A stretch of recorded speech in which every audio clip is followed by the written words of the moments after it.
अब देखिए इस नेक्स्ट क्वेश्चन 5 को, find the value of x for which x into i cap plus j cap plus k cap is a unit vector.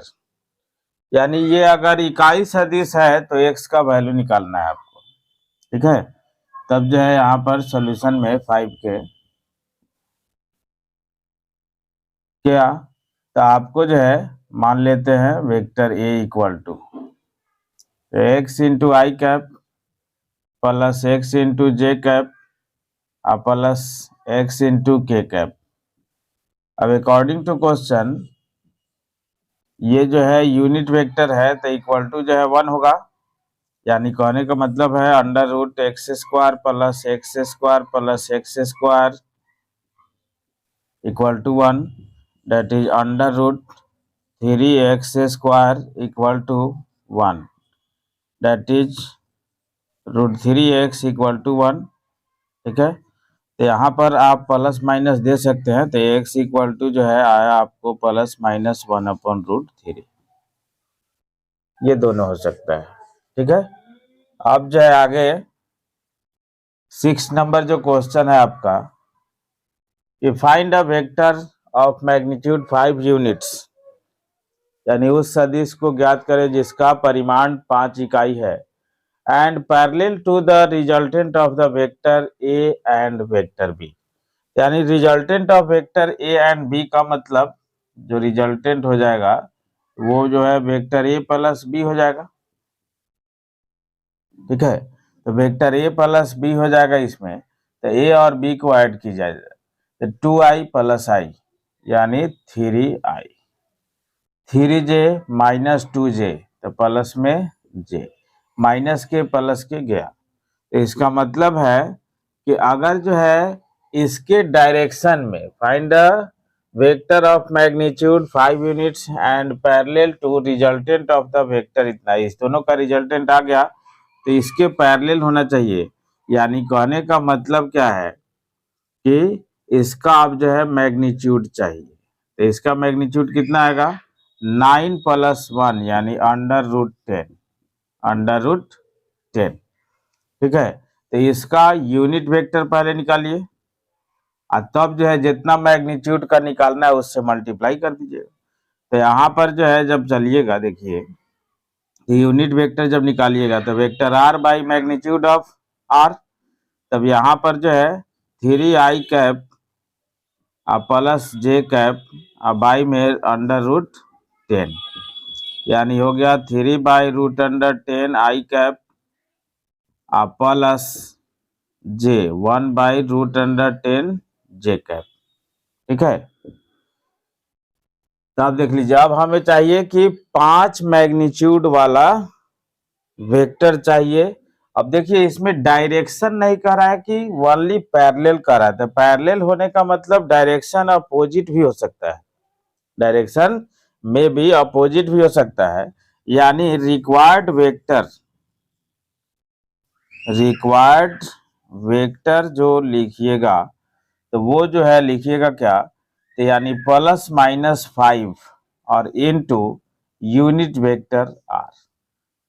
ठीक है, तो यानी जो है तो प्लस माइनस 15/√10 आई कैप और फिर प्लस माइनस 5/√10 जे कैप, यानी इतना हो सकता है। अगर इसको काटना चाहे तो रूट में कटेगा।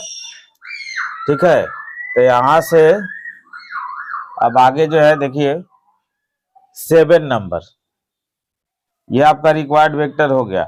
अब अगर सेम डायरेक्शन कहता तो हम लोग जो है प्लस माइनस नहीं लगाते, ओनली प्लस से जो है मल्टीप्लाई कर देते, लेकिन यहाँ पर केवल पैरेलल कह रहा है, तो पैरेलल कह रहा है तो इसलिए आपको जो है केवल प्लस माइनस लगा के जो है हम लोग मल्टीप्लाई किए हैं, यानी डायरेक्शन अपोजिट भी हो सकता है पैरेलल में। तो अब इसके बाद देखिए अगला क्वेश्चन 7 को, कि if vector a equal to i cap plus j cap plus k cap, vector b equal to 2i cap minus j cap plus 3k cap, and vector c equal to i cap minus 2j cap plus k cap, find a unit vector parallel to the vector 2a cap minus b 2a vector minus b vector plus 3c vector. तो देखिए यहाँ पर 7 में तो सबसे पहले जो ये वेक्टर का सम निकालना है उसको आप निकालिए। तब since 2a vector minus b vector plus 3c vector equal to 2 into a vector का मतलब यहाँ पर i cap plus j cap plus में के कैप, ठीक है। अब माइनस वेक्टर बी का मतलब 2i cap minus j cap और फिर जो है प्लस में 3k कैप और प्लस 3 इंटू सी वेक्टर यानी i cap minus 2j cap plus k cap. ये तो पहले जो है हम लोग क्या करते हैं, इस दोनों का सम निकालते हैं, ठीक है ना। तो 2i cap minus 2i cap, i वाला cancel, plus 2j cap plus j cap यानी 3j कैप, ठीक है, plus 2k cap minus 3k cap यानी माइनस में k कैप, ठीक है। अब जो है प्लस इसके साथ मल्टीप्लाई किया जाए 3i cap minus 6j cap और फिर जो है प्लस 3k कैप। तो ये टोटल आ गया 3i कैप, आई कैप वाला, जे कैप वाला देखिए माइनस 3j कैप और प्लस में 2k कैप। तो देखा जाए इसमें कहा जा रहा है कि इस वेक्टर के पैरेलल एक यूनिट वेक्टर निकालना है। तो पैरेलल का मतलब डायरेक्शन अपोजिट भी हो सकता है, लेकिन यूनिट वेक्टर निकालने के लिए जो हमारा काम है सबसे पहले कि उस वेक्टर का मैग्नीट्यूड निकालना। तो वो मैग्नीट्यूड जब निकालिएगा आप तो अंडर रूट 3 का स्क्वायर प्लस माइनस 3 का स्क्वायर प्लस 2 का स्क्वायर यानी अंडर रूट 9 9 18 4 22, ठीक है। तो इसका मतलब है required unit vector, required unit vector equal to कितना, तो प्लस माइनस आप अप्लाई कर दीजिए और इसमें इस मैग्नीट्यूड से डिवाइड कर दीजिए। तो 3i cap minus 3j cap plus 2k cap अब बाई में अंडर रूट 22, यानी प्लस माइनस आप अप्लाई कर सकते हैं ऑप्शन के अनुसार। अगर क्वेश्चन ऑप्शनल है तो ऐसे प्लस भी लिख सकते हैं वाली, कोई दिक्कत नहीं है, मतलब जो है इतना बाई इतना, इस साइन को हटा भी सकते हैं। तो ये जो रहा आपका रिक्वायर्ड यूनिट वेक्टर रहा जो कि इस वेक्टर के पैरेलल है। अब देखिए नेक्स्ट क्वेश्चन 8 को, show that the points A 1 minus 2 minus 8 B 5 0 minus 2 and C 11 3 7 are collinear. सबसे पहले इस तीनों पॉइंट को कोलिनियर दिखाना है and find the ratio in which B divides A C, और उस रेशियो को भी निकालना है जो बी जो है ए सी को जिस रेशियो में डिवाइड कर रहा है उस रेशियो को भी फाइंड करना है। तो देखिए यहाँ पर सॉल्यूशन में 8 के सबसे पहले जैसे हमने ए बी वेक्टर अगर निकाला वहां से, तो ए बी कहने का मतलब बी टर्मिनल हो गया, ए इनिशियल हो गया। तो 5 minus 1 into i cap plus 0 plus 2 J cap और फिर जो है माइनस 2 प्लस 8 के कैप। ए बी वेक्टर निकला 4i कैप प्लस में 2j कैप और प्लस में 6k कैप। उसी तरह से बी सी वेक्टर निकलेगा। तो सी में से ये सब्ट्रैक्ट होगा, तब जो है 11 minus 5 into i cap B C, यानी सी टर्मिनल हो गया बी इनिशियल हो गया, प्लस 3 माइनस 0 जे कैप अब प्लस यहाँ पर जो है बी सी निकल रहा है प्लस 7 माइनस माइनस प्लस हो जाएगा 2 के कैप। ठीक है, तो यहां से देखिए कि b c vector equal to 6 i cap plus 3j cap plus 9k cap. अब अगर ए बी और यानी तीनों पॉइंट को अगर कोलिनियर दिखाना है तो किसी भी वेक्टर में किसी भी वेक्टर से डिवाइड कर दीजिए। अगर वो कांस्टेंट आता है तो इसका मतलब है वो तीनों पॉइंट्स कोलिनियर है, क्योंकि 3 पॉइंट्स है तो उससे 3 वेक्टर मिलेंगे। यानी तीनों वेक्टर में आप कोई भी 2 वेक्टर निकाल लीजिए और किसी भी वेक्टर में किसी भी वेक्टर से डिवाइड कर दीजिए। तब तो यहां से जब निकालिएगा तो ए बी वेक्टर, अब बाई में अगर बी सी वेक्टर लेते हैं तो ए बी वेक्टर में से 2 कॉमन लेते हैं तो 2i cap plus j cap plus में 3k कैप। अब बाई इसमें से 3 कॉमन लेते हैं तो 2i cap plus j cap plus में 3k कैप। ठीक है, तो ये और ये गया तो ये जो है 2/3 हो गया। देखिए अब ए बी बी सी दोनों निकाले हैं तो बी दोनों में शामिल है, इसमें इसका जो है टर्मिनल पॉइंट है और इसका इनिशियल पॉइंट है। तो इसका मतलब है कि बी ए सी को इसी रेशियो में डिवाइड भी करेगा। यानी डेट इज आप लिख सकते हैं कि b divides A c in the ratio 2:3 internally. ठीक है, यानी अगर ऐसे निकाल दिए आप डायरेक्ट तो इससे इसका लेकिन ध्यान में रहे कि इसका टर्मिनल तो इसका इनिशियल होना चाहिए। ऐसे आप जो पहले से पढ़े हैं उसके अनुसार भी अगर रेशियो निकालें आप, उसके अनुसार भी रेशियो निकाले आप तो देख लीजिए यहाँ पर ए बी सी डायरेक्ट दर्शा दीजिए। तो यहाँ पर ए हो गया 1 - 2 - 8। ठीक है, यहाँ पर बी हो गया क्या तो 5 0 - 2 और यहाँ पर जो है आपका सी हो गया 11 3 7। तो यहाँ से जब चलिएगा तो इसको देखिए λ:1 रेशियो में मान लीजिए डिवाइड करता है तो 0 वाला यूज करके जल्दी काम कर लीजिए। तो 0 वाला यूज किया तो 0 y कोऑर्डिनेट है, λ×3 यानी 3 लैम्डा और 1 × -2 यानी -2/λ+1 यानी 3 λ - 2 = 0 डेट इज λ = 2/3। देखिए उतना ही रेशियो आ गया। ऐसे भी आप निकाल सकते हैं।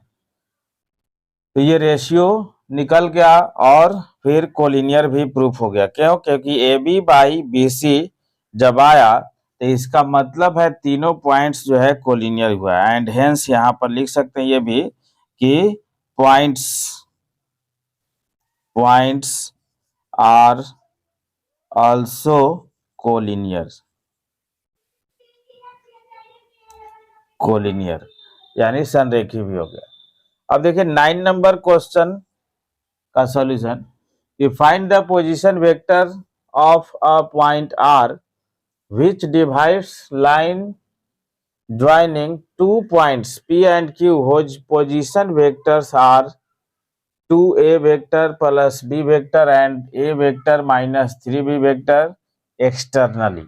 यानी अब देख लीजिए यहाँ पर कि मान लीजिए यहाँ पर जो है P है जिसका पोजीशन वेक्टर आपको कहा जा रहा है कि 2a वेक्टर प्लस b है और फिर जो है Q, तो Q का पोजीशन वेक्टर यहाँ पर कहा जा रहा है कि क्या है तो a वेक्टर -3b वेक्टर है और इसको जो है कोई पॉइंट R एक्सटर्नली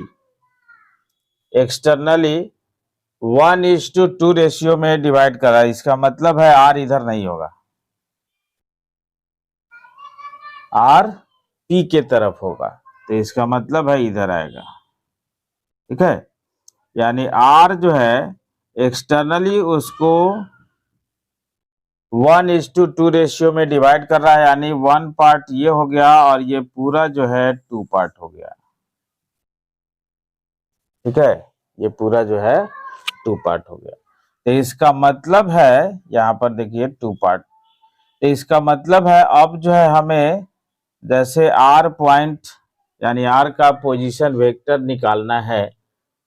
ठीक है, क्योंकि find the position vector of r, r का पोजीशन वेक्टर निकालना है। तो पोजीशन वेक्टर आर जो निकलेगा वो कैसे निकलेगा, तो वो ऐसे निकलेगा आपको जो है कि 2 इंटू पी का पोजीशन वेक्टर यानी 2a वेक्टर और प्लस बी, 2 इंटू इतना। ठीक है, अब माइनस तो 1 इंटू इतना, यानी 1 into a vector minus 3b vector अब बाई रेशियो का डिफरेंस यानी 2 - 1। तो इस तरीका से जो है आर का पोजीशन वेक्टर मिलेगा। तो देखिए यहां पर कैसे, तो आर का पोजीशन वेक्टर अब आ जाएगा क्या, 4a cap minus a cap यानी 3a कैप। ठीक है, यहां पर फिर 2b कैप अब प्लस में 3b कैप, तो इसका मतलब है +5b कैप। अब आई में तो 1 हो गया, यानी आर जो पोजीशन वेक्टर हुआ जो पी क्यू को एक्सटर्नली डिवाइड कर रहा है उसका पोजीशन वेक्टर इतना ही है, यानी यह वो point 3a vector plus 5b vector के फॉर्म में हुआ। अब उसी में देखिए ऑल्सो सो डेट, यानी पुनः सिद्ध करें कि P is the mid point of line segment R Q, यानी आर क्यू का मिड पॉइंट P है। तो आप देख लीजिए आर क्यू का मिड पॉइंट P है, तो P का पोजीशन वेक्टर जो भी मान लीजिए कि P के फॉर्म में अगर हम लोग लें, ठीक है, तो P का पोजीशन वेक्टर यही है, तो इस दोनों का सम बाई 2 ये आ जाना चाहिए। तब देख लीजिए P का पोजीशन वेक्टर का मतलब जो है Q का पोजीशन वेक्टर यहाँ पर Q है। ठीक है, Q तो कितना, तो R प्लस Q बाई 2 ये आ जाना चाहिए। तो इसका मतलब है R यहाँ निकला है 3a cap plus 5b cap, plus में Q यहाँ पर है तो a cap minus 3b cap, अब बाई में कितना, तो 2, यहाँ पर 4a cap plus 2b cap, अब बाई में 2 कॉमन होगा तो 2a कैप, हाँ, अब प्लस में b कैप। तो देख लीजिए इस दोनों का सम, दोनों पोजीशन वेक्टर का सम बाई 2 p का पोजीशन वेक्टर हो गया। तो hence p be mid point of R Q, mid point of R Q. इस प्रकार से ये भी प्रूफ हो गया कि पी आर क्यू का मिड पॉइंट भी हो गया।